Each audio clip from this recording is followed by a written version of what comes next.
আসসালামু আলাইকুম, সকল উপর শান্তি বর্ষিত হোক। আসলে কাজের যথেষ্ট প্রেশার এবং ট্রেনিংয়েরও একটা ব্যস্ততা চলছে, যার কারণে আমরা রেগুলার ভিডিও করতে পারছি না আসলে। তো এ পর্যায়ে আমরা যে ভিডিওটা করতে যাচ্ছি লাইট সেকশন নিয়ে। মোবাইলের মধ্যে সার্কিটের মধ্যে লাইট একটি ইম্পর্টেন্ট ইস্যু। তো লাইট সেকশনটা রিপেয়ার করতে জানাটা খুব আবশ্যক, কারণ এখন অনেক ফোনে বিশেষ করে পানি যখন পাঙ্গাস পড়ে, যখন একটা মোবাইল পানিতে পড়ে যায়, তখন পানির যে পাঙ্গাস, এই পাঙ্গাসের সবচেয়ে বেশি প্রথমে ক্ষতিগ্রস্ত হচ্ছে লাইট।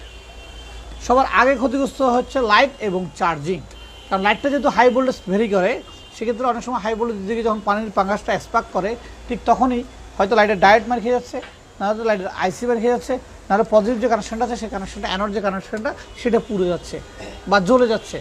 এরকম নিদর্শন প্রতিনিয়ত পাচ্ছি। গত বৃহস্পতিবার আমরা কাজ করেছি, সেম কন্ডিশন 15/7 পানিতে পড়ার পরেও। তো এই কাজটা করার আগে আমরা একটা মেসেজ দিব, যারা মোবাইল ফোন ব্যবহার করেন, পানিতে একটি পড়লে একটি মোবাইল, যদি আপনি ব্যাটারিটা ডিসকানেক্ট করতে পারেন তাহলে ওয়েল অ্যান্ড গুড, খুলে আপনি রেখে দিবেন। বা যদি পারেন একটু ওয়াশ করার জন্য, বাসায় যদি একান্ত অক্টেন বা থিনা না থাকে, তাহলে একটু কেরোসিন দিয়ে একটু বোর্ডটা একটু পরিষ্কার করার চেষ্টা করবেন। পাশাপাশি একটু বোর্ডটা যদি হিট দেওয়া যায়, যদি একান্ত হিটের জায়গা না পান তাহলে রোদে দিয়ে রাখবেন। তবে এক্ষেত্রে আগে ওই পানিগুলো যে কোনো কেমিক্যাল দিয়ে পানিগুলো ক্লিন করতে হবে, কারণ পানি হচ্ছে মোবাইলের জন্য বিষ খেলে মানুষ যেমন মারা যাবে একটা সময়ের পরে, তো মোবাইলও তেমনটা সেম।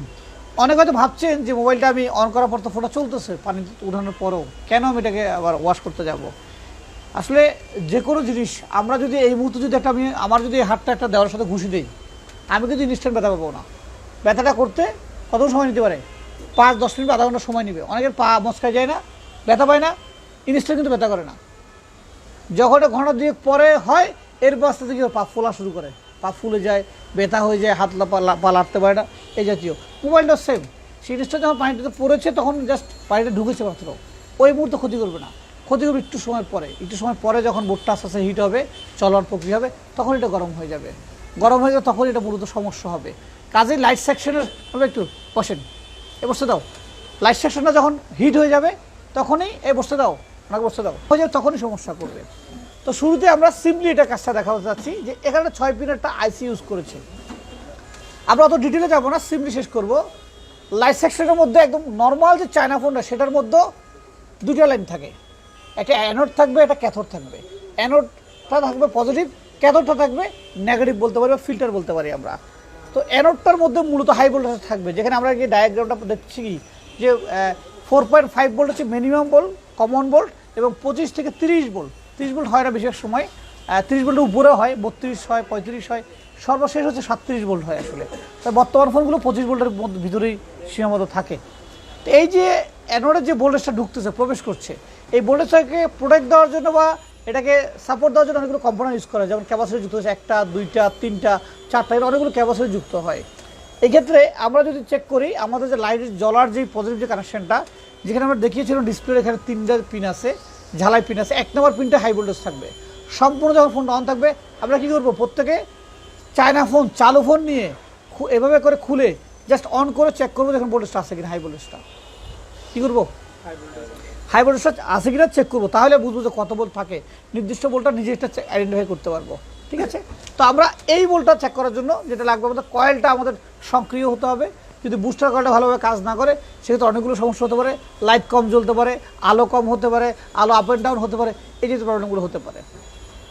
যেখানে সিপিইউ যে লাইনটা দেখাচ্ছে, এটাকে বলা হচ্ছে এনাবল কানেকশন। সিপিইউতে একটা সিগন্যাল কানেকশন আছে, সিগন্যাল কানেকশনটা যদি আইসিতে না ঢুকে, সেক্ষেত্রে কাজ করবে না।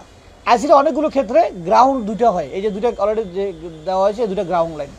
তাই লাইন থেকে গেলে কয়টা, একটা সিপিইউ থেকে আসছে 2টা গ্রাউন্ড, আর লাইন আছে 3টা মূলত। লাস্টে যে 2টা লাইন আছে, এই 2টা লাইন মূলত ভায়া লাইন। ভায়া বলতে কীরকম, একটা লাইন চলে যাবে ব্যাটারি পজিটিভে, ঠিক এটাকে অপোজিটটাকে সব ফিল্টার করবে বুস্ট কয়েল দিয়ে। বুস্ট কয়েল এবং ডায়োড ফিল্টার করে জাস্ট লাইনটাকে, অ্যানোড লাইনটাকে, পজিটিভ লাইনটাকে টেনে দিবে কোথায়, ডিসপ্লের পজিটিভে। হ্যাঁ, কিছু ক্ষেত্রে এই যে মাঝখানে যে পিনটা, সেটা ক্যাথোড 1 বা 2 হয়ে থাকে, কিছু ক্ষেত্রে এটা আবার ইএনডিপি লাইন হয়ে থাকে। এটার একটা ভিন্ন নির্দিষ্ট নাম আছে। তাহলে আমরা প্রথমে ফলো করবো কোথায়, ডিসপ্লেতে 1 নম্বর পিন, যেটা অ্যানোডটা ঢুকেছে। এরপর ক্যাথোড 1 বা 2 থাকলে সেটা ফাইন্ড আউট করবো ডিসপ্লে থেকে। সহজ মাধ্যম হচ্ছে ডিসপ্লেটাকে গেস করতে পারলেই আমরা লাইট সেকশনে গেস করতে পারবো। তো এটা আসলে এমন বিষয় নয় যে মুহূর্তে আমরা বুঝে ফেলবো, মুহূর্তে বোঝার বিষয় ওটা নয়। আমি যা বললাম তার সাথে ম্যাচ করে প্র্যাকটিক্যাল একটা ফোন নিয়ে সে ফোনটাকে স্টেপ বাই স্টেপ ডায়াগনোস করলেই বুঝে যাবে প্রক্রিয়াটা। তো এই প্রক্রিয়াটা করার জন্য আমরা প্র্যাকটিক্যাল কাজ করব, প্র্যাকটিক্যাল করলে জিনিসটা আরও ক্লিয়ার হবে। যারা আমাদেরকে দেখছেন, আমাদের আগামী মাস থেকে শুরু হবে, 6 তারিখ থেকে শুরু হবে 59তম ব্যাচ। বর্তমানে আমাদের চলমান রয়েছে 58তম ব্যাচ। যারা আসছে, শিখতে আসছেন, আমরা সবার নিকট দোয়া প্রার্থনা করছি তারা যাতে শিখে তাদের জীবন জীবিকাকে নির্বাহ করতে পারে। ভালো থাকবেন, সুস্থ থাকবেন। আসসালামু আলাইকুম।